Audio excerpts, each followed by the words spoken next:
général de France au Québec est heureux d'être partenaire des rencontres internationales du documentaire de Montréal. C'est la 23e édition de ce magnifique festival qui donne l'occasion de découvrir des documentaires du monde entier. Je souhaite, comme consul général, à tous les participants et aux organisateurs de belles rencontres.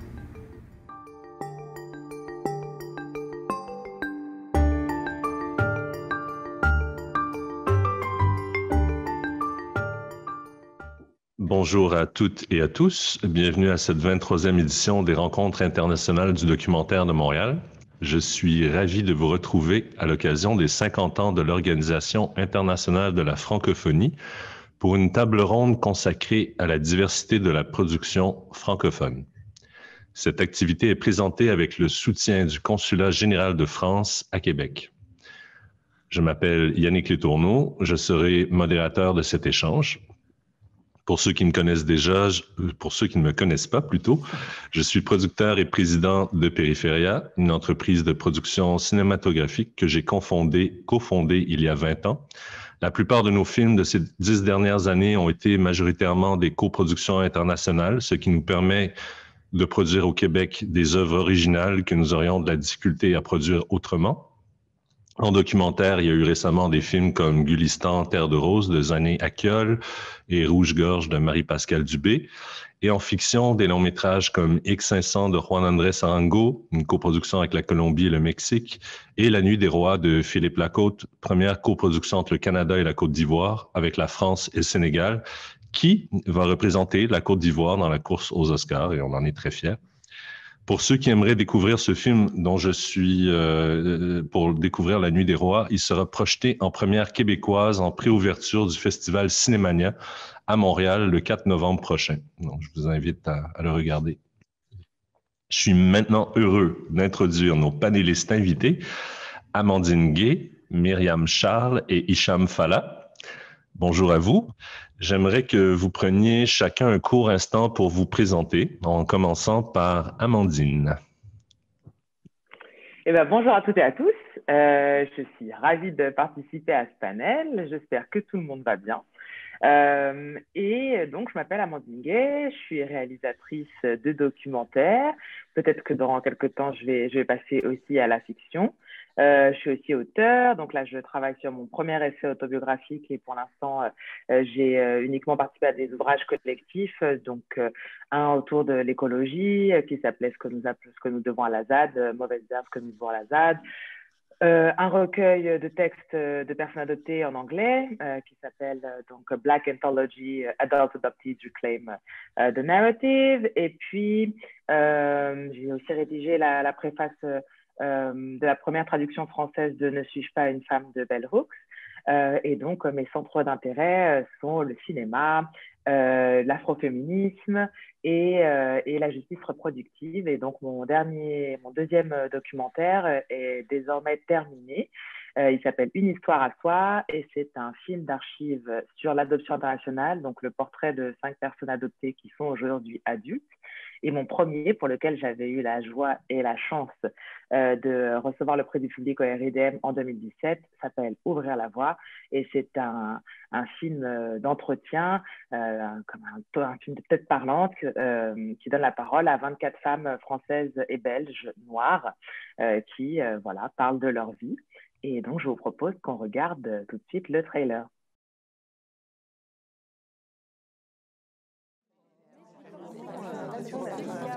Le privilège de l'innocence de sa couleur de peau, c'est un peu... on aimerait tous l'avoir, mais bon. Si t'es noir, tu dois en faire 2 fois plus. Je voulais avoir les cheveux qui volaient au vent. Un film avec que des noirs, c'est du communautarisme, alors qu'un film avec que des blancs, c'est un film. Mais vous venez d'où ? Être solide et être debout, ça ne veut pas dire être insensible et être déshumanisé. On est arrivé à un stade où là, effectivement, il est temps peut-être qu'on prenne la parole et qu'on parle pas à notre place, en fait, finalement.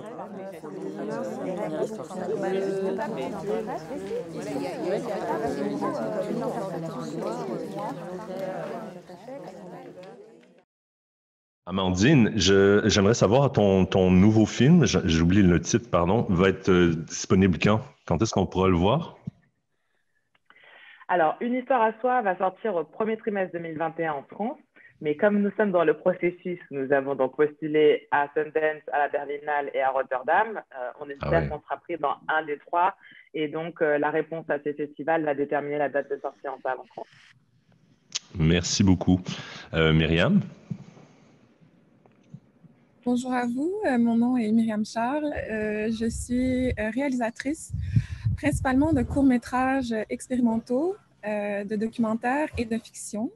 Et présentement, je suis à Sainte-Lucie pour le tournage de mon premier long-métrage documentaire. Les sujets que je traite, c'est essentiellement les effets du colonialisme présentement dans le monde d'aujourd'hui. Puis, je vous invite à regarder un extrait de mon court-métrage qui s'appelle « Trois Atlas ». Toilette, chambre principale, salle Cap Vive, couloir. Es besteht kein Grund dafür. Ich nehme alles auf. Parfois, des chita à table, on te pratiqué, j'en ai mangé qui ont souri, qui j'en qui peut-être moins en haut dans le ciel, qui j'en qu'à suspendre penser sous sang, dans ma boîte soupe là qui était préparée pour moi. Sie wurde nicht für Sie zubereitet. Merci Myriam. Hicham, à toi. Oui, bonjour, Hicham Falla. Je suis de formation chef opérateur, directeur de la photo. Et puis après, j'ai fait de la réalisation de courts-métrages de fiction et de documentaires pour la télévision. Et depuis une dizaine d'années, je suis responsable de plusieurs festivals au Maroc, principalement le Festival de films de femmes de Salé, au nord de Rabat, de fiction et maintenant aussi de documentaires. Et je consacre l'essentiel de mon temps au FIDADOC, le Festival international de films documentaires à Agadir, qui existe depuis 2008 et qui a développé au fil des années en fait, plusieurs programmes de formation et d'accompagnement pour des auteurs marocains, maghrébins et d'Afrique de l'Ouest.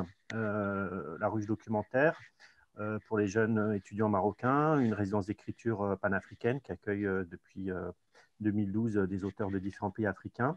Un programme qui s'appelle Produire au Sud Agadir, qu'on fait avec le Festival des Trois Continents de Nantes, là, qui est destiné à des binômes auteurs et producteurs de documentaires là, du Maghreb et d'Afrique de l'Ouest. Et en parallèle aussi, on a développé en fait deux autres programmes. Un qui s'appelle Sisters in Film, MENA, qui était dédié à des jeunes réalisatrices du monde arabe, avec objectif d'encourager, de favoriser la création d'un collectif des femmes réalisatrices de cette région et qui a été lancé ce dimanche, au Festival El Gouna en Égypte.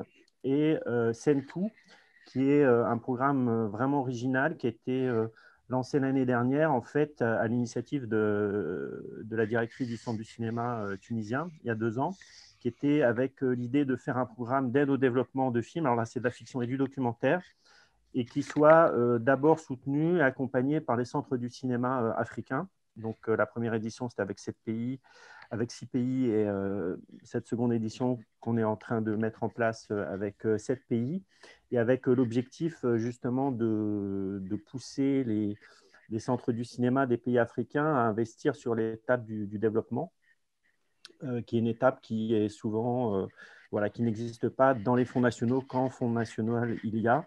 Donc voilà, l'idée, c'est de faire travailler ces différents pays, d'encourager les coproductions, les collaborations sud-sud, en particulier entre l'Afrique du Nord et l'Afrique de l'Ouest. Merci, Hicham. On va avoir l'occasion de revenir sur ce programme, notamment. Donc, on va débuter cette table ronde en abordant dans cette première partie les questions reliées à l'industrie. Nous aborderons par la suite les questions reliées à votre pratique artistique. Ça, c'est pour Amandine et Myriam. Ces questions vont certainement se croiser tout au long de cet échange parce que c'est des questions qui sont complémentaires, donc pratique et financement. Cette table ronde est avant tout un échange, donc n'hésitez pas à intervenir si vous voulez réagir. Vous pouvez lever la main ou me faire signe. Amandine et Myriam, vous êtes toutes deux réalisatrices et vos pratiques sont très différentes. comment se sont déroulées vos expériences de financement, de production et de diffusion de vos œuvres jusqu'à présent? Est-ce qu'il y a une volontaire? Vas-y, Myriam. Je vais commencer. Moi, j'ai quand même un parcours qui est atypique dans la mesure où j'ai commencé dans ma carrière, en fait, comme directrice photo et productrice. Donc, je produisais des films et je faisais la photo. Donc, quand je suis passée à la réalisation, j'ai produit mes propres films. Puis, j'étais un peu connue pour produire des films sans budget, dans la mesure où je faisais les demandes au CALC, à la SEDEC, au Conseil des arts et des lettres du Canada, mais j'étais refusée parce que c'était les premières demandes, puis je n'étais pas encore habituée à les faire par moi-même, pour moi-même, en fait. Puis j'étais refusée, mais je savais comment produire sans budget. Donc, mes 5 premiers courts-métrages, je les ai produits par moi-même, avec l'aide de mes parents. Ma mère venait cuisiner des petits trucs, mon père conduisait le matériel, il venait m'aider comme ça. Donc, c'est comme ça que j'ai commencé. Puis, mes films ont voyagé en festival. J'avais un distributeur qui a été assez généreux de prendre mes premiers films que j'ai faits avec 500, 600 $, pas beaucoup d'argent. Puis, les films ont voyagé, ils ont fait des bons festivals. Puis, je pense que ça m'a aidé à prendre confiance aussi en moi-même en tant que créatrice. Puis là, j'ai fait d'autres demandes au conseil, à la SEDEC. Puis là, c'est récemment que je commence à avoir du financement pour mes projets et je suis très contente. Donc, c'est ça, j'ai commencé par moi-même. J'ai été assez chanceuse d'avoir eu des bons festivals. Puis ensuite, ça déboule les festivals. C'est des belles cartes de visite ensuite par la suite parce qu'on rencontre des gens, on se fait des contacts. Puis, c'est un peu comme ça que ma carrière a débuté comme réalisatrice. Et tes expériences de financement, en fait, non, j'aimerais l'axer plus sur la diffusion. Est-ce que tes films ont circulé? Est-ce que tes films ont été vus? Comment ça a été accueilli? Comment ça s'est passé pour toi? Je dirais qu'ils ont circulé en festival. Ça reste quand même des films qui ne sont pas très narratifs et des courts-métrages. Donc, la vie d'un court-métrage se passe surtout en festival et en ligne. En salle, c'est très rare là, que les courts-métrages sortent en salle. Il y a des programmes spéciaux, mais ce n'est pas comme le long-métrage. Donc, je peux dire que mes films ont été diffusés, mais généralement, les festivals québécois et à l'international. Donc, et toi, Amandine? Je dirais que comme Myriam, j'ai commencé avec l'autoproduction et je pense que, alors, bon, c'est un parcours qui est intéressant, ça permet d'apprendre plein de choses, mais je pense aussi que vu qu'on est aussi là pour discuter justement industrie, ça dit quelque chose de nos industries respectives. Moi, je suis basée en France et très souvent, quand on est des personnes non blanches en France, et je pense à plusieurs autres cinéastes noirs, par exemple, Jean Carena, Rachid Jaidani. Bon, Rachid, il est comme moi, il est moitié Maghreb, moitié noir, quoi. En tout cas, moi de la Caraïbe et lui d'Afrique subsaharienne. mais du coup, il se passe quand même souvent cette chose que nos premiers projets sont des projets autoproduits et même ce qu'on appelle, ce qui est appelé dans l'industrie en France des films pirates ou sauvages, ce qui est d'autant plus, on va dire, ironique quand ils sont faits par des Noirs ou des Arabes. Et donc, je pense que ça dit quelque chose aussi de l'industrie qui est problématique parce que certaines d'entre nous sont dans les bonnes conditions matérielles et ou sociales. Disons que voilà, ça demande d'avoir le capital économique, le capital culturel et le capital social pour pouvoir faire ce genre de film. Moi, j'ai souvent dit que j'aurais pas pu faire Ouvrir la voie si j'étais pas en couple avec un homme blanc qui avait des moyens, puisque moi, j'avais pas l'argent pour autoproduire un long métrage documentaire. Ça n'aurait pas été possible. Donc, et surtout, ce qui n'aurait pas été possible, ça aurait été de monter la boîte de production par la suite et de la changer pour une boîte de production et distribution, puisque dans notre cas, c'est nous qui avons sorti en salle nous-mêmes Ouvrir la voie. Et donc là, c'est aussi là où je dis souvent que pour moi, il y aura une vraie avancée dans l'industrie quand une jeune femme noire issue de quartier populaire ou en tout cas d'un milieu modeste pourra faire un film en étant accompagnée par l'industrie et pas parce qu'elle est un espèce de bulldozer ou de comète qui passe une fois tous les 30 ans. Par exemple, quand on regarde en France le nombre de femmes noires qui ont eu des films en sortie nationale, Je ne suis même pas sûre qu'on soit une demi-douzaine sur les 50 dernières années. Et ça aussi, c'est une vraie barrière. La sortie nationale pour un long métrage, qu'il soit documentaire ou de fiction, c'est aussi ce qui vous fait être vraiment partie intégrante de l'industrie ou pas, en particulier pour avoir des budgets plus élevés pour les prochains films. Et ne serait-ce qu'avoir ces compétences-là. Quand je dis capital culturel, capital social, moi, j'avais travaillé comme comédienne, aussi un peu comme scénariste. C'est vrai que moi, je viens d'abord de la performance et puis de la fiction. Et d'une certaine façon, le documentaire, c'est ce que je pensais que j'avais les moyens de faire à la maison et qu'on a pu faire à deux. Ouvrir la voie, on l'a fait à deux jusqu'à la fin du montage. Et ensuite, on a fait un crowdfunding pour avoir l'argent pour la post-production. Mais voilà, il faut savoir qu'en France, ce ne sont pas les cinéastes qui signent avec les boîtes de distribution, mais ce sont les producteurs. Donc, d'entrée de jeu, quand on a décidé qu'on allait emmener le film en salle, on s'est dit on va monter une boîte de production. Ça, il faut avoir l'information. Il faut être capable de comprendre ce qui est écrit sur le site internet du CNC, donc le Centre national de la cinématographie, etc. Et en France, on a une autre barrière à l'entrée dans l'industrie du cinéma, qui est que pour avoir un film qui reçoit l'agrément de production du Centre national de la cinématographie, il faut que le film ait été produit par une boîte de production qui a 45 000 € de capital social. Nous, quand on a monté Bras de Fer Productions, on a monté une boîte avec 1 000 € de capital social, qui était ce qu'on avait à ce moment-là à mettre pour monter la boîte. Et donc, ça veut dire que quand le film est sorti en salle en France, il n'a pas été éligible au système de soutien du cinéma d'auteur français qui s'appelle le fonds de soutien automatique, parce que pour obtenir le fonds de soutien automatique et donc l'argent qui va vous permettre de faire le film suivant, il faut être une boîte de production avec 45 000 € de capital social. Par contre, les règles qui s'appliquent à tous les films qui sortent en salle de cinéma en France, c'est-à-dire qu'on prélève sur chaque ticket de cinéma la taxe sur l'audiovisuel, donc 10,62% de tous les tickets de cinéma sont prélevés par le Centre national de la cinématographie, et c'est cette manne d'argent principalement qui permet ensuite de financer le cinéma d'auteur. Cet argent-là a été prélevé sur Ouvrir la voie. Donc typiquement, quand on appartient aux marges en France, on peut faire un film autoproduit, on peut faire rentrer de l'argent dans l'institution, dans les caisses d'institution, mais on ne peut pas récupérer cet argent. Donc, si moi, je n'avais pas eu un film qui avait assez marché en salle pour attirer un vrai producteur, entre guillemets, donc une histoire à soi, c'est une coproduction entre Bras de Fer Productions et CG Cinéma. Donc, CG Cinéma étant la boîte de Charles Gilibert, qui fait principalement de la fiction et qui est un producteur très installé en France. Si Ouvrir la voie n'avait pas assez fonctionné en salle, on aurait juste siphonné 45 000 € de notre argent familial avec mon conjoint.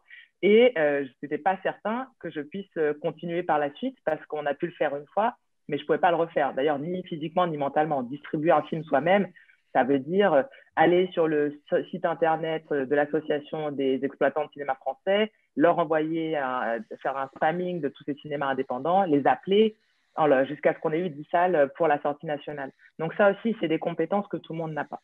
Donc je dirais que je trouve vraiment l'autoproduction, je trouve ça génial, mais je trouve que le fait que là, les deux femmes noires cinéastes à qui on demande comment elles ont commencé, le fait qu'elles aient commencé avec leur propre argent, et ça dit quelque chose aussi de nos industries. Merci pour ce témoignage. Ces dernières années, il y a des mesures, des initiatives qui ont été mises en place pour soutenir les personnes racisées, donc les personnes non blanches. J'ai personnellement l'impression que ces mesures sont souvent cosmétiques. On donne des miettes aux créateurs pour les tenir occupés, mais au fond, rien ne change. Les canaux de diffusion permettant de rejoindre un plus large public sont rarement accessibles à ces créateurs et à ces œuvres. Les œuvres soutenues par ces fonds sont souvent reléguées à des canaux de diffusion plus confidentiels, plus spécialisés. Qu'est-ce que vous pensez de ces mesures? Est-ce qu'elles portent fruit? Qu'est-ce qui doit changer? Quelqu'un veut réagir? Myriam?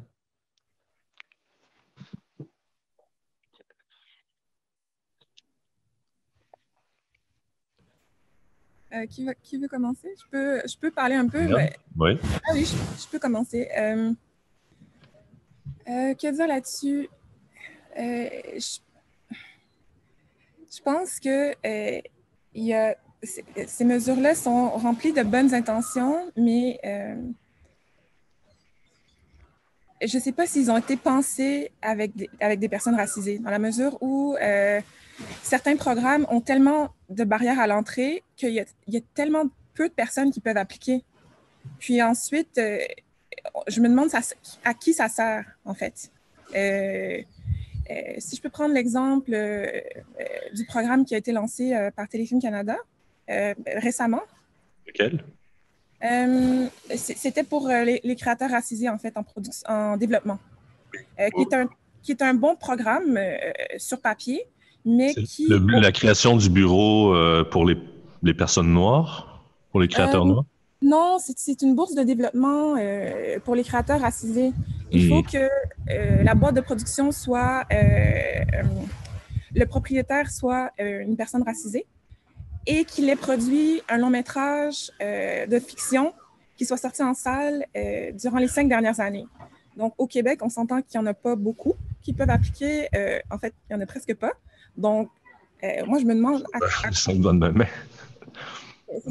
Qui peut... Puis ça bloque aussi beaucoup de créateurs qui ne peuvent pas avoir accès à cet argent-là. Donc, je me demande comment c'est réfléchi, en fait, ce type de programme.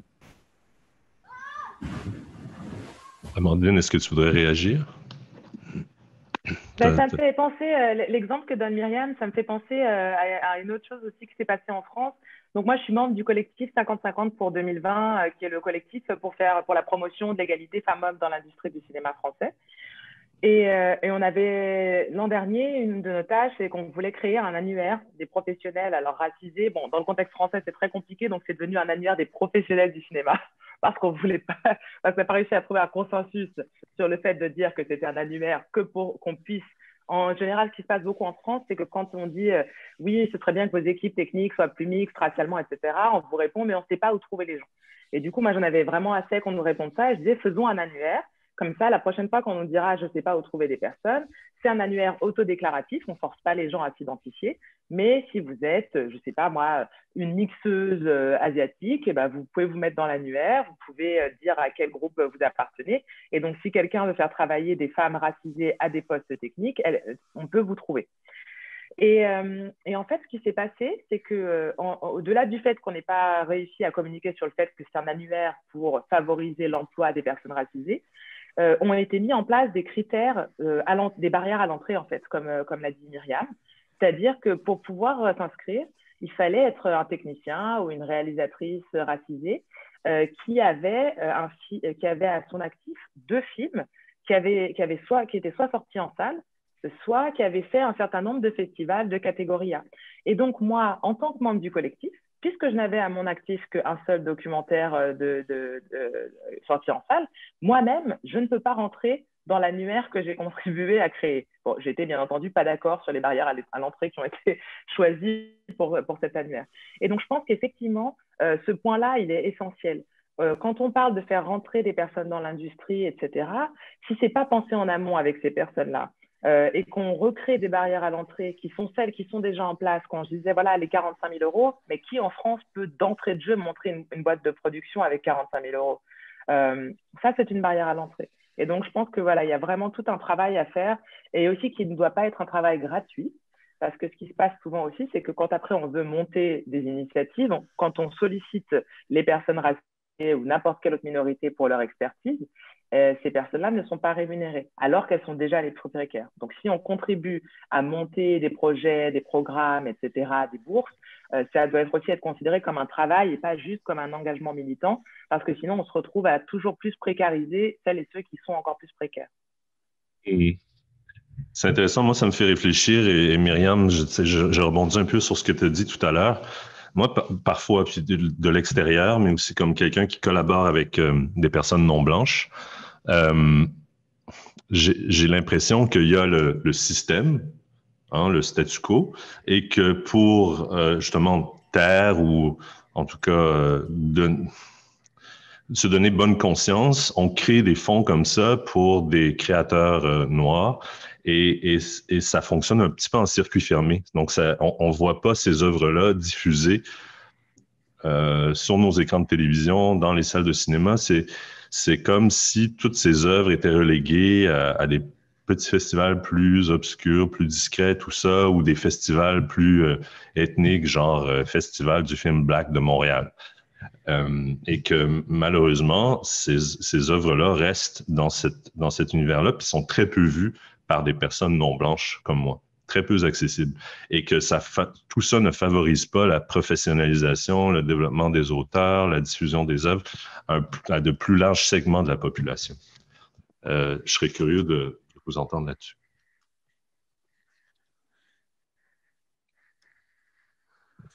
Peut-être Hicham, non? On fait que parler.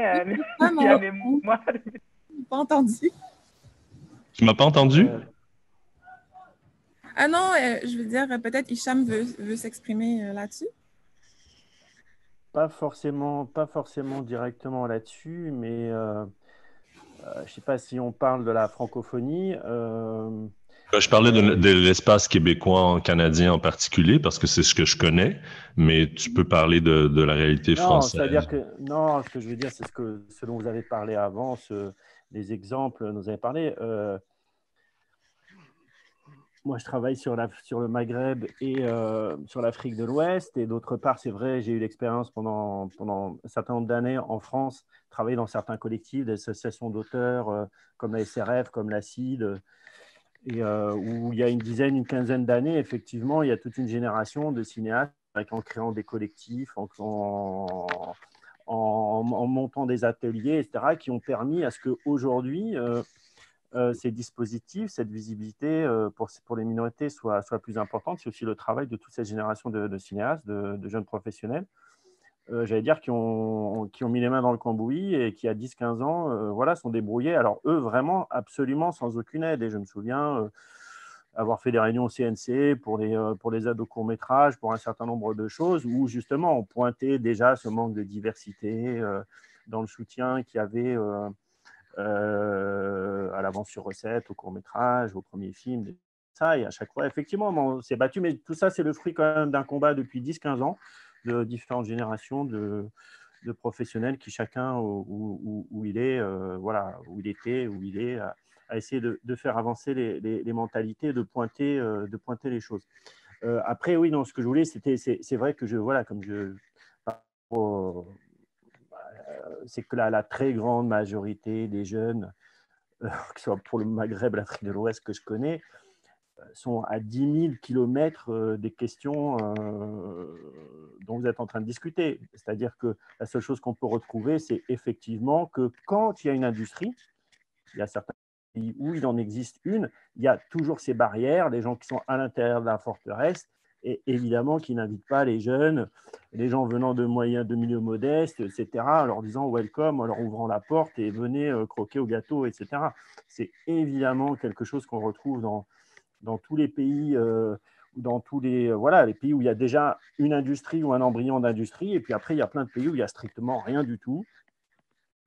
Et voilà, donc après, je ne sais pas exactement comment vous voulez mener le débat, mais il y a des ressorts, des mécanismes, forcément des puissants, des gens qui sont à l'intérieur du système, qui font tout pour maintenir le système et ne pas ouvrir ou de à chaque fois trouver une manière, à chaque fois qu'il y a une porte un petit peu qui s'ouvre, de trouver un mécanisme pour bloquer. Chez nous, au Maroc, c'est la carte professionnelle. Si ce n'est pas le capital de la société, on met des cartes professionnelles. Si ce n'est pas les cartes professionnelles, c'est le nombre de courts-métrages pour pouvoir faire un long-métrage. Enfin, forcément, tous les systèmes essaient les gens qui sont à l'intérieur de système essaient de se protéger des nouveaux arrivants et ont rarement une porte d'entrée pour les plus jeunes. Et comme dit, voilà, que ça soit aussi pour les réalisatrices, pour des jeunes de milieu modeste, pour des gens qui ne sont pas de la ville-centre aussi, qui est aussi quelque chose qu'on retrouve dans tous les pays aussi. Voilà,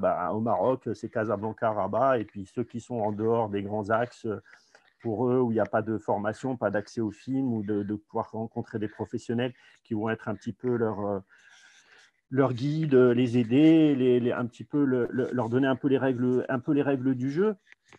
Je crois que c'est surtout ça, c'est que, et aussi quand même l'évolution, la grande modification par rapport à il y a 10-15 ans dont je parlais, où quand même des jeunes créateurs avaient essayé de pousser la porte, etc. C'est vrai qu'aussi aujourd'hui, via les réseaux sociaux, via un certain nombre d'outils, il y a aussi la manière de communiquer et de donner de la visibilité à sa création, même si on ne veut pas de toi, même si le système ne veut pas de toi, tu as aussi d'autres manières de pouvoir gagner une visibilité. Et le système se rend compte que il y a d'autres manières. Il y a des films au Maroc. Le plus gros succès du box-office l'année dernière, c'est des YouTubers. Alors, tous les gens du centre du cinéma, les distributeurs, les exploitants, ils sont tombés de leur chaise quand ils ont vu que le seul film qui a dépassé les 200, les 300, les 400 000 spectateurs dans notre pays, c'est un truc que faisaient des jeunes dans leur coin, qui cartonnaient en nombre de vues. Ils ont fait leur film dans leur coin, ils l'ont proposé. Dès que ça a été mis dans les salles, tous les jeunes voulaient voir ce film. Les exploitants, ils ne savaient même pas que ce film existait. On a plus que 50, 60 écrans dans notre pays. Et les 60 écrans avant la fermeture du lockout, du truc, quasiment toutes les salles ne passaient que ce film-là parce que les jeunes voulaient voir ce film qui n'a pas reçu un seul centime de personne. Ce qui était impensable il y a 10 ans.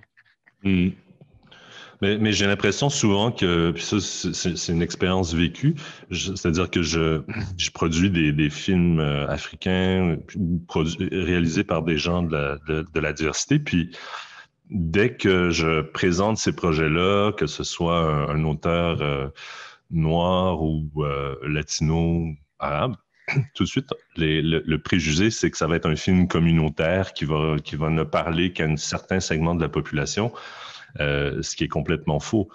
Par exemple, quand on regarde le film d'Amandine, bien que ce soit des paroles de femmes noires, je pense que c'est un film accessible qui serait super intéressant de diffuser dans les écoles, qui pourrait avoir, surtout à une ère où on a encore des débats sur le mot, en tout cas du moins au Québec, sur le mot en haine. Pour moi, ce sont des œuvres qui sont accessibles, qui méritent d'être vues et entendues par la population blanche et la population au sens large du terme. Je veux bien rajouter quelque chose là-dessus, Yannick, oui, absolument. Si ça te va, et qui est aussi en lien avec ce qu'a dit Hicham. Je pense qu'il y a effectivement deux axes qui sont utilisés pour marginaliser les créations d'auteurs racisés, autochtones, etc. Le premier axe, c'est effectivement c'est l'argument selon lequel ces films ne seraient pas universels. Et donc moi, beaucoup, ce qu'on m'a opposé quand je cherchais une distribution pour ouvrir la voie, on me disait c'est un film de niche, etc. Et même si on a cette logique-là, non, même si on n'a pas de statistiques ethniques en France, mais on estime qu'il y a entre 2 et 5 millions de Noirs en France. Mettons que 2 et 8, donc mettons qu'il y en a 5 millions.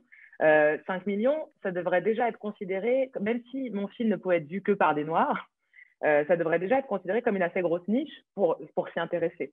Donc, même cette idée-là qu'un film est communautaire, etc., déjà, c'est très limité.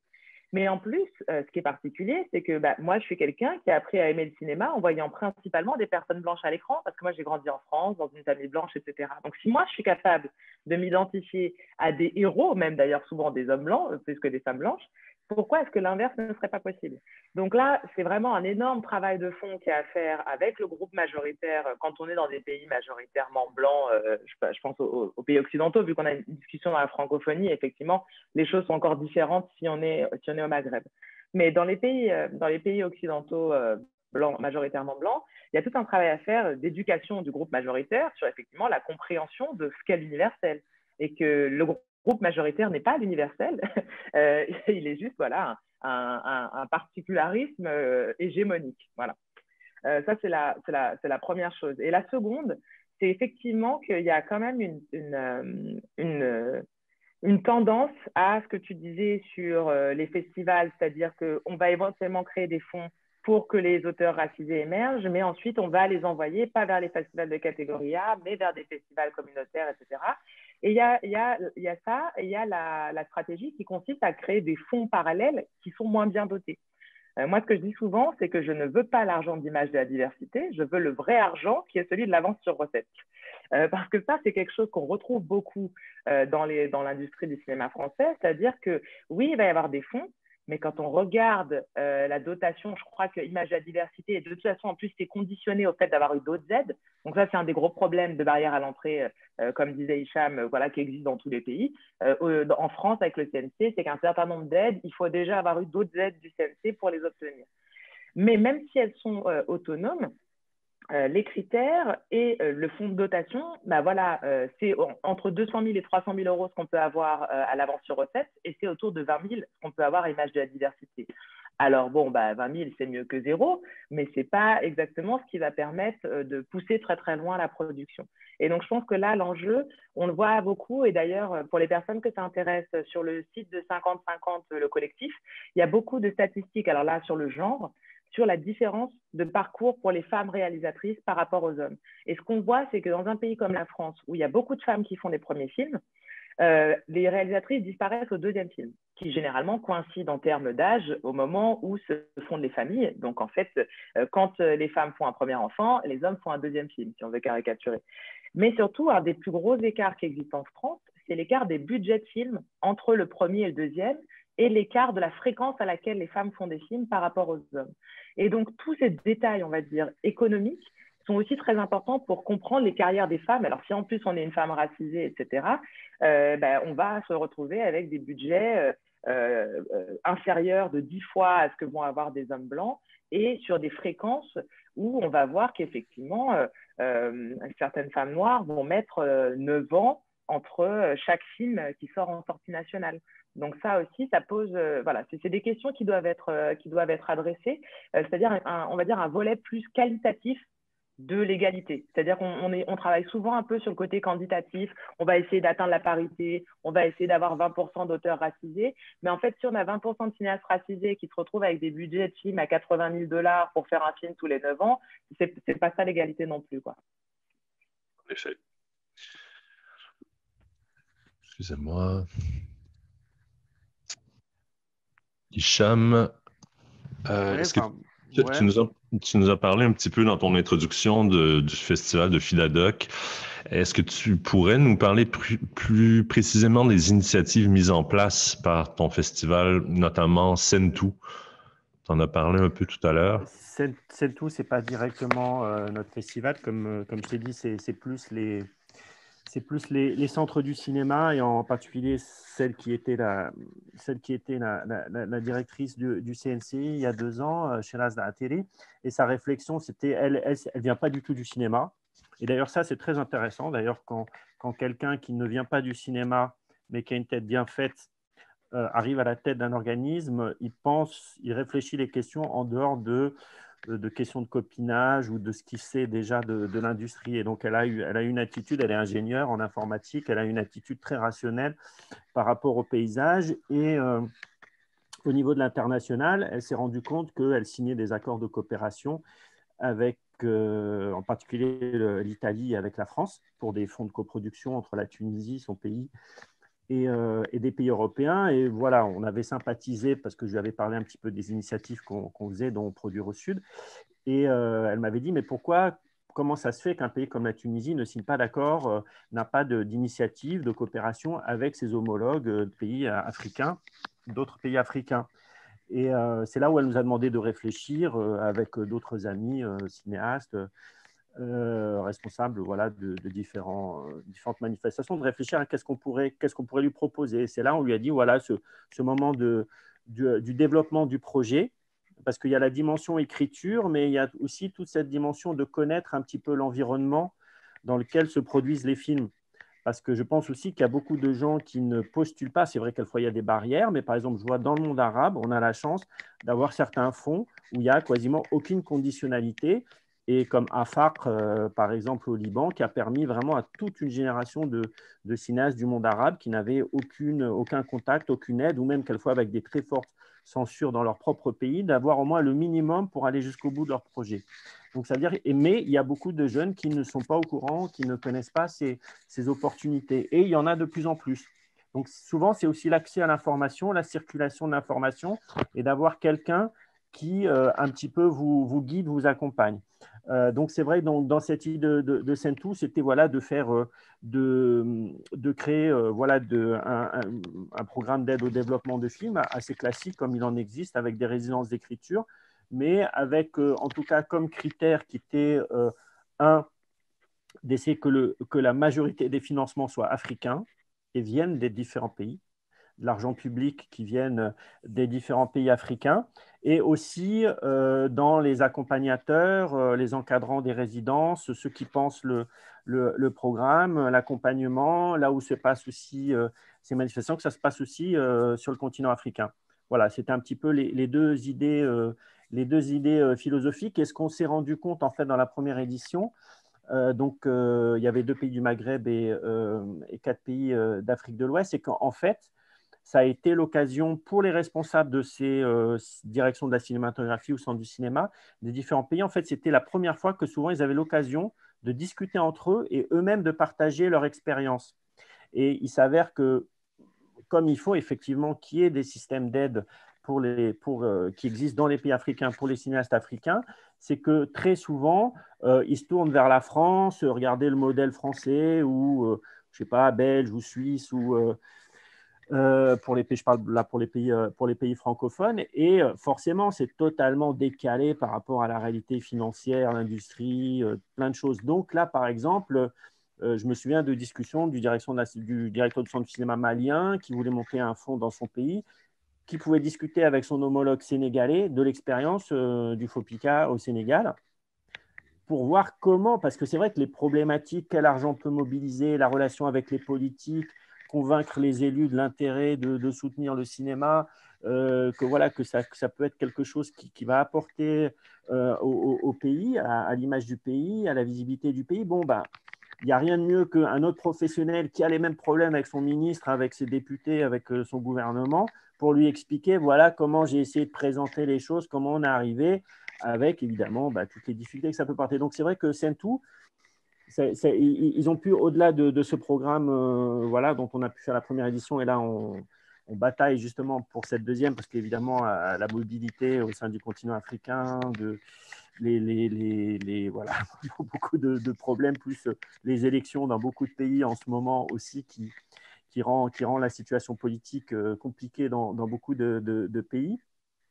En tout cas, voilà, c'était une manière de discuter, et pour nous en tant que professionnels, d'être des espèces un pont entre ces cinéastes-là, ces cinéastes de nos pays qui souvent n'ont pas accès à ces politiques, à ces responsables qui sont censés les soutenir, qui sont censés monter des fonds, ou soutenir des écoles, ou voilà, pour leurs films, qui ne connaissent pas la réalité vraiment des auteurs, des professionnels.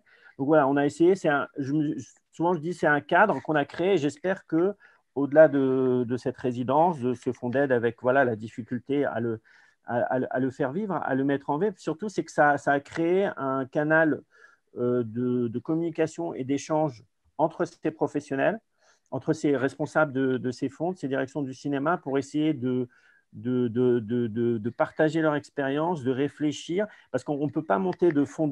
Souvent, on se plaint pourquoi il n'y a pas de soutien, de coproduction entre les pays du Sud, africains, etc. Ou cette question de « Ah, il n'y a pas de professionnel africain, il n'y a pas un ingénieur du son, il n'y a pas un chef-op, il n'y a pas un monteur, il n'y a pas tout ça ». En fait, très souvent, c'est que la communication ne circule pas. Et moi, je me souviens d'une réflexion qu'on s'était fait avec beaucoup de jeunes quand je faisais des courts-métrages, des documentaires. C'est que très souvent, par exemple, du cinéaste du monde arabe ou africain, où est-ce qu'on se rencontrait? C'était dans les festivals de films africains ou de films arabes en Europe. On se disait, waouh, on n'a quasiment pas d'occasion de se rencontrer chez nous, quoi. Très souvent, on se rencontrait, mais par contre, de ces rencontres-là sont nées beaucoup d'initiatives, de collectifs, d'idées. Et je pense que voilà, en tout cas, tout ça, ça avance, cette idée qu'on puisse avoir le pied dans 2 pays, dans 2 cultures, qu'on puisse essayer d'aider à ce que se développe voilà, une industrie, des écoles de cinéma sur le continent africain, de pouvoir bénéficier des opportunités qui existent. Et souvent, je vois la plupart, je suppose que ça doit être le cas d'Amandine aussi, comme on connaît la réalité, quand on connaît la réalité des 2 pays, des 2 territoires, des 2 continents, d'essayer un peu quelquefois de traduire. Moi, je vois vis-à-vis de jeunes cinéastes qu'on accompagne, ils ont une vision totalement idyllique de la coproduction, de ce que c'est un producteur en France, au Québec, en Suisse, etc., qui a des contraintes, des règles du jeu extrêmement complexe par rapport à… C'est vrai que nous, on a très peu de règles du jeu parce qu'on a très peu d'argent, très peu de fonds, mais les interlocuteurs vers lesquels vous pouvez aller pour vous aider, pour développer, pour concrétiser vos projets, ils ont eux aussi des contraintes, ils sont dans un système, un délire que vous devez comprendre quand vous leur faites une proposition, quand vous allez vers eux, vous devez trouver un terrain d'entente, de compréhension entre vous. Et voilà, et donc ce qu'on essaie de faire, en tout cas à Agadir, au Philadoc ou à travers Sentu, c'est d'essayer de faire comprendre la réalité du jeu pour ces jeunes cinéastes africains et pour les fonds européens. Par exemple, c'est vrai que je travaille, moi, dans le documentaire avec les gros festivals européens qui ont un fonds comme ITFA ou Hot Docs au Canada. On a monté aussi un partenariat avec les RIDM qu'on va pouvoir commencer l'année prochaine, de pouvoir aussi leur faire comprendre la réalité du terrain dans nos pays. C'est-à-dire que même s'ils ont fait une école de cinéma, même s'ils ont fait une formation, ils sont à 10 000 kilomètres de la réalité de ce que c'est un synopsis, de ce que c'est une note d'intention, de ce qu'a besoin ces partenaires potentiels.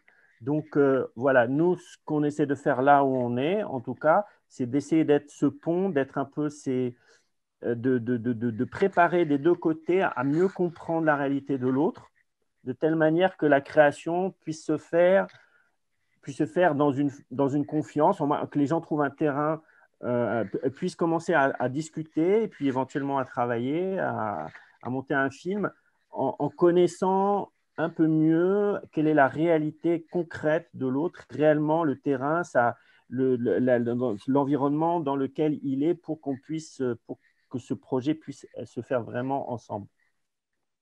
C'est intéressant, puis j'ai l'impression que des initiatives comme ça sont essentielles aussi chez nous, par exemple. Parce que on voit qu'il y a beaucoup de jeunes dans certains quartiers ou de certains milieux qui n'ont pas accès à ces connaissances-là, puis ils ne savent pas vers qui se tourner ou vers où aller. Et que ce genre d'initiative peut aider à créer des ponts justement avec l'industrie plus largement. J'aimerais savoir comment vous envisagez l'avenir comme créateur par rapport à votre pratique. Vous avez des beaux projets, là. Myriam, je sais que tu as ton long-métrage documentaire, mais il y a un long-métrage fiction aussi sur lequel tu travailles. Amandine, tu as mentionné que tu serais peut-être intéressée à basculer vers la fiction. Tu viens de terminer un documentaire. Comment vous envisagez l'avenir? Je peux commencer. Moi, je suis quelqu'un qui est optimiste, donc je vois toujours le bon côté des choses parce que je me dis que j'ai pas le choix. Parce que si je m'arrête à tous les problèmes qui sont liés à l'industrie ou même juste au monde entier, ça serait un peu paralysant. Donc, je suis déterminée à aider les plus jeunes, les jeunes femmes noires surtout. Moi, je relis beaucoup de dossiers pour les demandes de subventions parce que pour aider les jeunes à présenter des meilleurs dossiers, en fait, parce qu'il y a une façon d'écrire aussi pour les institutions. C'est pas juste mon idée, là, c'est vraiment une façon très formatée d'écrire quand on veut faire une demande de subvention. Donc, quand on est jeune, on ne sait pas nécessairement que c'est la chose à faire. Donc, je dirais que je suis optimiste pour le futur.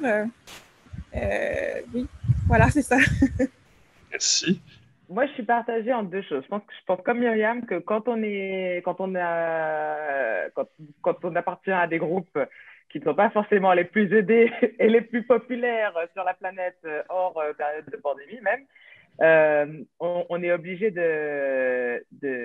d'avoir une forme d'optimisme forcené, sinon on ne fait rien et on est paralysé par la peur, l'angoisse, etc. Donc, ça aide à avancer.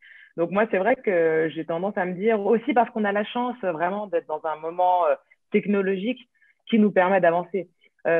Moi, finalement, l'année du Covid, bon, il se trouve qu'on avait déjà tourné. Nous, on a réussi à monter en confinement à distance. Ça a été un peu épique. La fin du montage, on a travaillé avec une autre monteuse parce qu'après un an de tunnel sur notre film d'archives, on avait besoin d'avoir le regard de quelqu'un d'autre. Donc bon, les échanges de disques durs avec les attestations pour avoir le droit de sortir de la maison, bon, c'était pas facile, mais ça s'est fait. Donc on a pu terminer le film et puis après le confinement a été terminé et c'était le moment de la post-prod, donc ça s'est tout bien calé, tout le monde avec ses masques.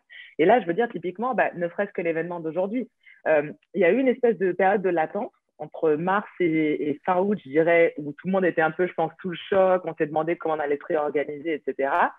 voilà, moi, je pense que par exemple, sur le mois octobre-novembre, je donne presque 5 conférences par mois par Zoom. Je participe à des panels et des trucs justement qui nous permettent de faire des événements transatlantiques. Donc, je trouve que c'est un moment intéressant aussi où il se joue des choses. Une des raisons pour lesquelles j'étais au Maroc, c'était pas seulement parce que c'était les vacances, c'est aussi parce qu'en fait, je prépare un projet qui est un film d'archives, mais là, du coup, sur mon histoire. Et donc, en fait, j'allais constituer des archives, j'allais tourner avec mon téléphone. Parce que là, par exemple, sans vouloir donner de marque, mais un téléphone qui est récemment sorti et qui fait des très bonnes vidéos, qui permet de tourner même en 4K, etc. Ça permet de travailler, même si on ne peut pas avoir une équipe. Grâce à la publicité que tu vas vendre à cette marque de téléphone, tu vas pouvoir financer ton film. Oui, faut qu'il me contacte d'abord. Si on fait un contrat, je veux bien, je veux bien faire du placement de produits. Et donc, du coup, je trouve qu'il y a un côté où, par contre, du point de vue créatif, je dirais que du point de vue business, c'est plus compliqué. C'est-à-dire que moi, c'est vrai que comme il y a la boîte de prod d'un côté et le côté création, moi, je trouve que c'est très intéressant la période de pandémie, même par exemple pour le calme. Le fait d'avoir moins d'événements auxquels aller, moins de déplacements. Par exemple, pour moi, les conférences Zoom, c'est super parce que je peux écrire le reste de la journée et ça me mobilise vraiment qu'une heure. Alors que c'est vrai que j'ai tendance à faire mon argent, en tout cas jusqu'à une histoire à soi. Je pense que là, maintenant, ça va changer une fois que le film sera sorti en salle. Mais moi, mon moyen de gagner ma vie, c'est conférencière, en fait. Et donc, du coup, il y avait vraiment cette tension en 2018-2019 pour moi qui était que ce qui me fait manger m'empêche de créer. Et donc, du coup, là, ce qui est intéressant avec la pandémie, c'est que comme il y a beaucoup de choses en ligne, etc., j'ai plus de temps pour créer. Donc, voilà, ça, par exemple, c'est quelque chose d'assez intéressant qui est sorti. Par contre, se pose la question à un moment donné, quand même, il va falloir recommencer à tourner dehors. On va être sur des projets plus ambitieux où il y aura des équipes. Et là, effectivement, ça pose plus des questions, ou même la sortie en salle. Là, c'est sûr qu'une histoire à soi qui doit sortir au premier trimestre 2021, on devait déjà sortir en novembre, en fait. Donc, on a tout décalé de 6 mois. Et puis là, on sortira au premier trimestre 2021, quoi qu'il arrive. Mais c'est vrai que c'est difficile de voir la situation qui évolue constamment. Les salles de cinéma, il y en a qui ne seront plus là au premier trimestre 2021 dans les salles à réessai qui ont pris un trop gros coup. Donc voilà, en termes de décision, les questions se posent et est-ce qu'on arrive à avoir accès aux plateformes, etc. Donc voilà, c'est un peu mixte, mais de mon côté, je dois avouer que j'ai plutôt bien vécu 2020 et je trouve parce qu'effectivement, ça m'a donné beaucoup de temps pour écrire et pour être un peu dans mon coin et chose qui est un peu difficile, je pense, aussi par rapport à ce que disait Myriam sur la question du mentorat. Moi aussi, je suis très engagée. J'essaie d'intervenir dans les collèges-lycées. Un de mes chantiers dans le collectif 50-50, c'était d'essayer de mettre en place des systèmes pour que justement les élèves puissent faire leur stage de troisième dans les boîtes de prod en France, etc., pour qu'ils aient conscience très tôt qu'ils peuvent prendre ces chemins-là. J'ai des mails types parce que j'ai plein de jeunes, comme Myriam, qui m'écrivent en me disant « Mais alors, comment on fait ?» Donc, je leur dis « Alors, là, il y a telle bourse qui existe, les écoles de cinéma, c'est ça, et puis là, tu peux faire comme ça, etc. » Donc, mais je trouve qu'il y aurait un besoin, encore une fois, de prise en charge institutionnelle. C'est super que des personnes comme Myriam et moi, on prenne de notre temps pour aider les jeunes noirs ou autres qui nous écrivent pour faire des films, mais ce n'est pas ça qui va changer la société. Ce qui change la société, c'est le jour où, là, il y a une institution pas très loin de là où j'habite, qui s'appelle... en tout cas, c'est le Pôle audiovisuel Grand Paris, etc., qui regroupe 55 entreprises audiovisuelles de la région parisienne. Si toutes ces entreprises signaient une charte où ils s'engagent à prendre en stage de troisième, où ils s'engagent à mettre en place des systèmes de formation pour aller chercher des jeunes issus de milieux populaires, etc., là, on peut avoir un vrai changement. Parce qu'effectivement, ce n'est pas qu'un argument de mauvaise foi, il y a un souci dans la pipeline. Là, pour mon film, par exemple, j'ai réussi à avoir une équipe mixte sur les chefs de poste, parce que c'est quand je parlais justement toujours d'avoir une vision qualitative. Je voulais qu'on ait une équipe paritaire, 50-50 au moins, sur les chefs de poste techniques. Donc, j'ai réussi, mais pour les personnes racisées, sur une histoire à soi, on est vraiment pas, le compte n'est pas là, quoi. Donc, heureusement, voilà, la réalisatrice est une femme noire, mais par contre, sur les postes techniques, etc., c'est compliqué. Alors, on a de la mixité parce que les 2 musiciens sont des hommes noirs, les comptables, c'est une femme noire et une femme asiatique, mais bon, c'est pas assez, quoi. Il y a un souci sur les postes techniques. Donc ça, voilà, je dirais que là où je suis moins optimiste, peut-être, c'est sur la capacité et la volonté des institutions à changer. Et c'est quand même elles qui ont les moyens financiers et logistiques d'aller chercher le plus grand nombre. Ben, je pense qu'il y a aussi la question des diffuseurs, que ce soit la télé ou les distributeurs, les salles de cinéma. Il y a vraiment un blocage là-bas. Puis souvent, ce sont eux qui nous permettent, qui déclenchent les financements publics pour nos œuvres. En tout cas, en documentaire, la télé au Québec et au Canada prend un rôle tellement important que le financement pour le documentaire a quasiment disparu parce que les chaînes paient de moins en moins, il y a de moins en moins de fonds. Oui, il y a des initiatives pour la relève, puis les minorités racisées, tout ça, mais il n'y a tellement pas de place qui est donnée au documentaire, il n'y a tellement pas de vision. Et le système esclérosant nous fait passer... Moi, quand j'ai commencé à faire du documentaire, on avait des budgets d'environ 230 000 $ pour une heure télé. On se retrouve 20 ans plus tard avec le même devis pour un documentaire moyen. Et c'est même en deçà de ça, c'est entre 150 et 200 000. C'est quand même triste et terrible. Et tu parles de quoi? Tu parles de l'apport de la télévision ou du budget complet du film? Du budget complet du film. Les fonds ont vraiment disparu en documentaire. Du côté francophone, c'est effarant. Puis ceux qui ont des finances... Donc, c'est de plus en plus difficile de faire du documentaire. Donc, imagine quand tu es jeune, noir, peu d'expérience, c'est vraiment pas facile. Avec tous les préjugés qui existent dans la télé vis-à-vis de cette jeunesse-là. Tu peux voler, tu peux faire un trafic de drogue, tu peux faire plein de choses. Je ne suis pas très optimiste. Surtout si tu es jeune et noir, quoi. Ouais.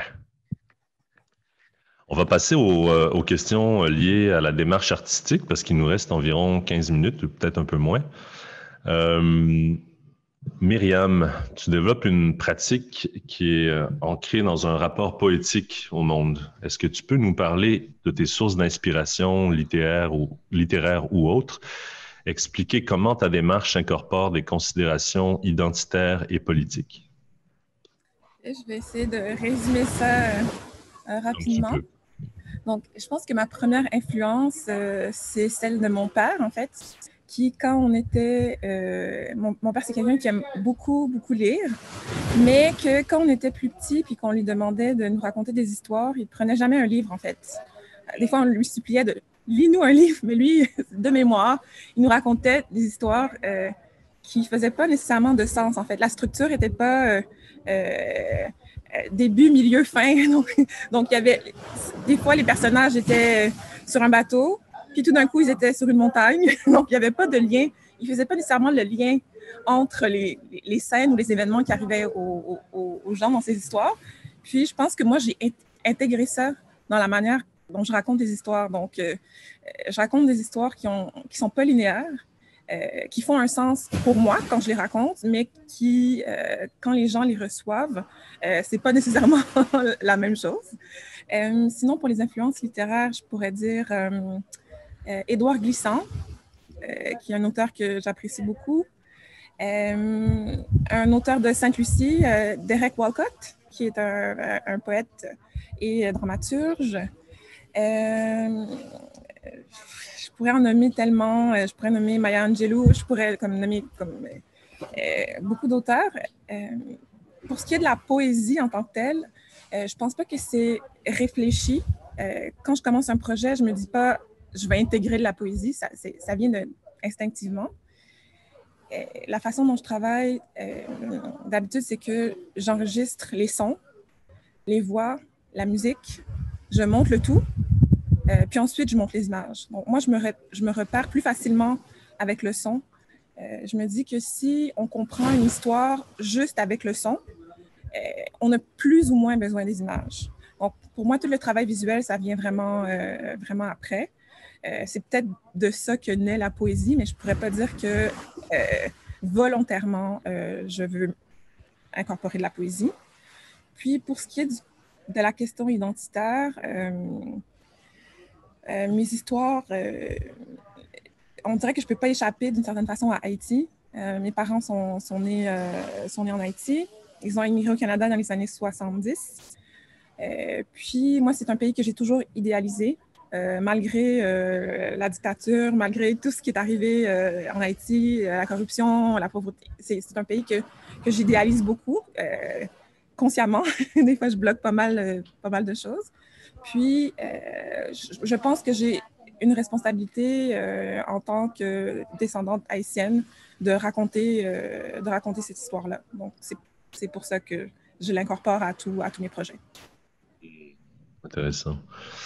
Amandine, tu es universitaire, auteur, cinéaste, et comme plusieurs artistes militants, ta pratique se nourrit de réflexions sociologiques et théoriques. Comment est-ce que tu conçois ta pratique cinématographique au sein de cet éventail de pratiques diverses? Pourquoi avoir choisi le documentaire comme mode d'expression? Et dernièrement, quel est l'apport du documentaire sur ta réflexion et ta vision du monde? Alors, ce que je dirais, c'est que pour moi, le documentaire, c'est comme une façon de faire une synthèse sur des questions sur lesquelles je travaille pendant un certain nombre d'années. Donc, par exemple, moi, j'ai commencé à travailler sur les questions coloniales, donc l'histoire coloniale française, etc., quand j'étais à Sciences Po, et mon mémoire de fin d'études, c'était les enjeux du traitement de la question coloniale dans la société contemporaine française. Donc, c'est en 2006. Et c'était en lien avec, d'ailleurs, c'est l'anniversaire aujourd'hui, hein, ça fait 15 ans que Ziyad et Bouna, qui étaient donc deux adolescents de la banlieue parisienne, qui sont morts en essayant de fuir la police. Et donc, ça s'était passé en 2005. Et en fait, suite à ça, il y avait eu donc d'énormes émeutes. Et la même année, un ministre avait proposé en France d'inscrire le rôle positif de la colonisation dans les manuels scolaires. Et donc, ça brassait beaucoup à ce moment-là. Et donc, moi, j'avais décidé de faire mon mémoire sur cette question et en particulier, je devais faire une étude de cas. Et donc, j'avais fait une étude de cas sur l'évolution de la représentation des Noirs dans la pub et le cinéma depuis le XVIIIe siècle. Et donc, ça a été le premier moment aussi où j'ai beaucoup plongé dans les images, dans la représentation des Noirs et donc images fixes et images animées. Soit propagande coloniale, mais aussi des films anticoloniaux, etc. Enfin, et puis de la fiction, par exemple. Voilà, il y avait plein de films que je n'avais pas vus avec Joséphine Baker, qui, du coup, voilà, est déguisée et joue vraiment une espèce de sauvage africaine. Enfin, bon, c'était très... Voilà, ça m'a vraiment beaucoup fait réfléchir. Et puis, suite à ça, je me suis engagée dans des mouvements féministes, puis afroféministes ensuite, etc. Et donc, je dirais que sur un travail commencé en 2006, finalement, j'ai commencé à écrire Ouvrir la voie en 2014. Et c'était un peu le moment où j'avais comme digéré toutes ces questions-là et où j'étais capable d'en donner à voir quelque chose de plus sensible. Moi, ce qui m'intéresse dans le cinéma, et là-dessus, moi, j'ai pas vraiment dans ma tête de grosses partitions entre le documentaire et la fiction, si ce n'est que d'un côté, on travaille sur la fiction et de l'autre, on travaille sur le réel. Dans les deux cas, on raconte des histoires, ce qu'a très bien dit Myriam. Et donc, pour moi, c'est l'endroit où finalement, et peut-être parce que j'ai été très fatiguée à un moment donné des milieux militants, c'est l'endroit où on va parler à l'inconscient et aux émotions des personnes à qui on s'adresse. Et donc, où il ne s'agit pas de convaincre, mais où il s'agit de proposer une vision du monde et la personne qui est en face la prend ou la prend pas. Et où là, du coup, on peut faire rentrer justement plus de douceur, plus de poésie, plus de part à l'interprétation aussi. Et donc Ouvrir la voie, c'était la première fois où il y avait une synthèse, mais c'était peut-être plus politique encore dans la forme et dans le propos, mais parce que c'était pas le même moment, ni personnellement. C'est-à-dire qu'Ouvrir la voie, c'est le film avec lequel moi je veux rentrer dans l'industrie du cinéma, je veux qu'on entende les femmes noires, et donc un peu comme ce que j'explique souvent quand les gens me disent « Ah, mais tu t'es vachement adoucie, etc. » Je dis « Mais moi, si j'ai pas besoin de crier, je crie pas en fait. Mais si on m'écoute pas, je crie. » Et donc en 2014, pour être entendu, il fallait crier, quoi. Et donc je dirais qu'Ouvrir la voie a ce côté peut-être plus frontal, parce que c'est la forme aussi qui était demandée par le contexte. Même si moi, j'y vois aussi beaucoup de douceur. Et donc, on a fait plein de choix qui viennent du fait que, voilà, quand j'étais comédienne, on me disait « Non, mais on ne peut pas faire travailler les Noirs parce que vous prenez mal la lumière. » Donc, Ouvrir la voie, c'est un film en lumière naturelle. Il se trouve qu'on n'a pas demandé aux filles de devenir pas maquillées, mais la plupart sont venues pas maquillées. Et donc, on voit des femmes noires qui sont belles et mises en valeur, pas dans une démarche, on va dire, commerciale, publicitaire, mais dans une démarche de bien sûr compromis à la lumière. Bien sûr que si les chefs pop, les personnes qui travaillent à la lumière ont fait l'effort d'apprendre à éclairer des peaux qui ne sont pas beiges, et ben en fait, ça peut très bien se passer. Donc, du coup, il y avait aussi tout un nombre de choix esthétiques qui ont été motivés par ce genre de commentaires. Et puis des choses que moi, j'avais envie de voir, c'est-à-dire, je me rendais bien compte qu'on n'avait pas accès aux institutions, mais moi, je voyais plein de femmes noires qui créaient de façon qui n'était pas stéréotypale. Et donc, c'est pour ça que dans le film, on a Ornella qui fait du burlesque, on a Marie-Julie sur une création de pièces contemporaines du texte de Virginie Despentes. Je voulais montrer ça aussi, que nous, on ne s'imitait pas, en fait, que si la société ne nous permettait pas ces formes d'expression, nous, on ne se limitait pas du tout dans nos formes de création. Et une histoire à soi, parce qu'il y a plus de moyens aussi, hein, parce que Ouvrir la voie, c'est aussi un projet de comment apprendre à composer esthétiquement à partir du manque de moyens. Alors, ça donne des choses intéressantes, hein, mais c'est vrai que, par exemple, moi, ma première idée pour Ouvrir la voie, c'était qu'il y aurait des explosions musicales, etc. Bon, après, il n'y a pas d'argent pour mettre de la musique. Donc, du coup, comment est-ce qu'on crée un rythme avec le montage, etc.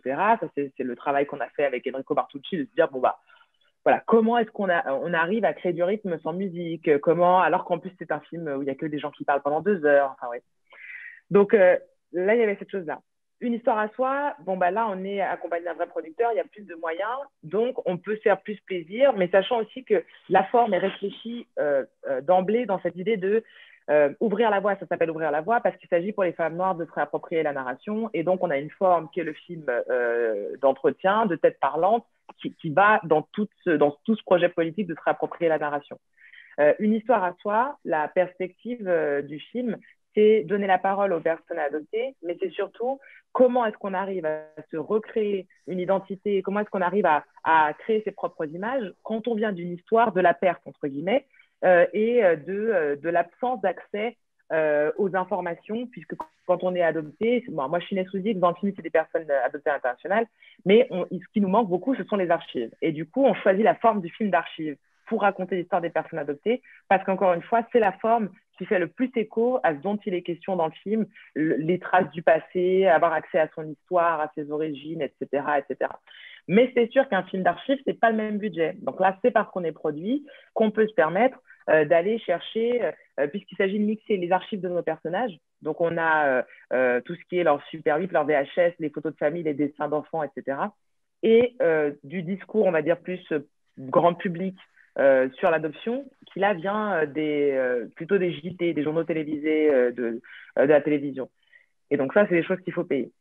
Donc voilà, en fonction du budget aussi et du travail qui est en cours, on peut s'autoriser des choses. Et donc sur Une histoire à soi, on a aussi demandé à 2 musiciens, donc Arnaud Dolmen, qui est un batteur, percussionniste, compositeur guadeloupéen, et Otto Ramón, qui est le leader de IFE, donc un groupe portoricain, mais Moon est un adopté afro-américain à la base. Donc voilà, l'idée, c'est d'arriver à synthétiser une réflexion et un parcours personnel. Et comme Myriam, nous, on commence par l'audio aussi. On fait d'abord le montage des voix et après, on travaille sur les images. Merci beaucoup. On arrive à la fin. On va conclure bientôt. Donc, j'aimerais bien un dernier mot de chacun. Hicham, comme je n'ai pas pu te poser la question que j'aurais voulu te poser, tu peux commencer. Je vais plutôt réagir à ce que j'ai entendu par rapport au processus de création. Moi-même, je suis aussi cinéaste, et en tout cas, moi, je réfléchis mon travail de programmateur et aussi d'accompagnateur aussi en tant que cinéaste. Moi, c'est vraiment ce qui me frappe dans ce travail quand on projette des films ou quand on accompagne des jeunes, c'est que très souvent, les jeunes se disent, souvent la première réaction du public ou de ces jeunes créateurs, c'est de dire « Ah bon, on a le droit de faire ça ?» Et je dis « Bah ouais, on a le droit de faire… voilà, le cinéma, c'est une liberté… incroyable. » Et souvent, ce qui est très fort, c'est de leur montrer les films faits par les pionniers, faits par des gens il y a 30 ans, 40, 50 ans, justement venant de leur pays. Et c'est vrai qu'aujourd'hui, il y a aussi beaucoup de gens qui travaillent, tu parlais des archives, Amandine, beaucoup de gens qui essayent d'exhumer tous ces films qui ont été faits il y a 40 ans, 50 ans par les pionniers du cinéma africain dans les différents pays. Et pour montrer aux jeunes que des gens qui avaient 20 ans, qui avaient 25 ans, il y a 30 ans, il y a 50 ans, eux se sont donné une liberté incroyable de faire des films incroyables. Et souvent, on réussit à débloquer quelquefois certaines choses quand ils ont cette espèce pas de modèle ni d'exemple, mais de dire « Ah ouais, quelqu'un a été capable alors que enregistrer le son en même temps que l'image, tu ne pouvais pas le faire. Un montage, c'était une galère incroyable, tout un certain nombre de choses. Et pourtant, ils ont été capables de faire des créations incroyables. Donc, c'est vrai que dans tout ce processus que nous, on fait, voilà, de montrer des films et d'accompagner des jeunes, je pense que c'est aussi vraiment important de les connecter à ce passé, à cette histoire, aux gens qui ont vécu ces mêmes problèmes, ces mêmes questions, ces mêmes doutes, ces mêmes recherches à leur âge, il y a très longtemps, et sur leur territoire. Parce que, voilà, bien sûr, il faut voir les films de Dziga Vertov, voir les films de Flaherty ou de Wiseman, mais c'est aussi important qu'ils voient que les créateurs voilà, africains, sud-américains, asiatiques aussi, ont fait des œuvres incroyables, et ça peut vraiment les inspirer. Voilà. Ce qu'il faut, voilà, tout ce qu'on peut faire, c'est d'être des passeurs et d'inspirer chacun par nos créations, par les films qu'on montre, par l'accompagnement qu'on peut apporter pour que la flamme continue à être portée. Merci, Hicham. Très brièvement, Myriam et Amandine, parce qu'il nous reste très, très peu de temps. Un petit mot de la fin. Je veux juste remercier tout le monde. Ça a été très, très intéressant. Puis, pour les créateurs, je prône la persévérance. Ça a ses limites, mais puis pour les institutions, il faut les forcer à des actions concrètes. Des comités de consultation, ça fait 10 ans là, que je fais des comités de consultation. Là, il faut des actions concrètes. Donc, voilà. Merci, Myriam. Amandine? Oui, moi, je suis sur la même lancée. J'espère qu'il y a des cinéastes en herbe qui nous regardent. Et même si on a soulevé plein de problèmes, il faut y aller. Hein. plus on sera nombreuses et nombreux à pousser, et plus vite ça va changer. Donc voilà, rejoignez-nous dans ce monde merveilleux de l'industrie du cinéma où c'est pas facile tous les jours, mais c'est quand même très intéressant. Et puis je suis tout à fait d'accord aussi. Là, il y a un mouvement hein, qu'on voit par exemple sur les réseaux sociaux. Il y a eu un hashtag qui était Publishing Paid Me où des auteurs, en particulier racisés et des femmes, ont dit combien elles avaient touché pour leur contrat pour qu'on sache un peu ce qui se passe. Et puis il y a Pull Up or Shut Up qui est aussi un hashtag qui veut dire voilà, en gros maintenant c'est le moment de sortir l'argent. Et donc, je pense qu'il y a eu beaucoup d'études qui ont été menées, de réflexions, etc. Et là, il faut agir concrètement. Donc, voilà, tout comme Myriam. Et merci de nous avoir invités. C'était vraiment chouette. Merci beaucoup à vous tous, Amandine, Myriam, Hicham. Merci au RIDM et au Consulat général de France à Québec, en espérant vous retrouver physiquement sous peu. À la prochaine. Au revoir.